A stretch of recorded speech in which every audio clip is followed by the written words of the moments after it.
வணக்கம். இது நம்ம செய்தி சேனல். சினிமா என்பது பொழுதுபோக்கு தான். அந்த சினிமாக்களில் ஒரு சில படங்கள் தான் காலத்தை கடந்தும் நம் நினைவில் நிலைத்திருக்கும். அதற்கு காரணம் அதன் படைப்பாளிகள் தான் என்பதை யாரும் மறுக்க முடியாது. அந்த வகையில் 42 ஆண்டுக்கு முன் வந்தாலும் இன்றைய சினிமா ரசனைக்கு ஏற்ப கலை படைப்பாக உருவான சலங்கை ஒலி திரைப்படம் பற்றி இன்று நமது சேனலில் பார்க்கலாம். கலைஞன் மறைந்தாலும் கலை என்றென்றும் வாழும் என்பதை வலியுறுத்தும் வழக்கமான கதைக்கருவை தாங்கிய சலங்கை ஒலி படத்தில் கமல்ஹாசன், ஜெயபிரதா, சரத்பாபு ஆகியோர் நடித்தனர்.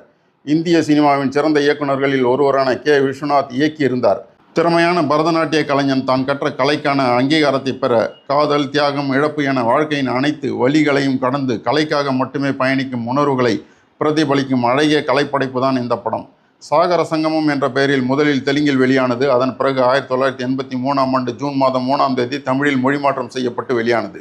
இத்தனை ஆண்டுகளை கடந்தும் நிகழ்காலத்துடன் கைகோர்த்து ரசிக்க வைப்பதுதான் அதன் சிறந்த கதையாக்கம். தெலுங்கில் சிறந்த இசைக்காக இளையராஜாவிற்கும், சிறந்த பாடகருக்காக எஸ்.பி. பாலசுப்ரமணியத்திற்கும் தேசிய விருதுகள் கிடைத்தது குறிப்பிடத்தக்கது. சலங்கை ஒலி படத்தில் சிறந்த பரதநாட்டிய கலைஞர் பாலு என்கிற பாலமுரளியாக நடித்த கமலின் நடிப்பு குறித்து ஆய்வு கட்டுரை எழுதி டாக்டர் பட்டம் பெறலாம். அந்த அளவிற்கு ஆர்வத்துடன் நாட்டியத்தை கற்றுக்கொள்ளும் கிராமத்து இளைஞனாக, சினிமா நடன கலைஞராக, அதன் பிறகு பத்திரிகை கலை விமர்சகராக பல பரிமாணங்களில் கலைக்கு உரிய மரியாதை கிடைக்க வேண்டும் என குரல் கொடுக்கும் பிறவி கலைஞனாய் வாழ்ந்து காட்டியிருப்பார்.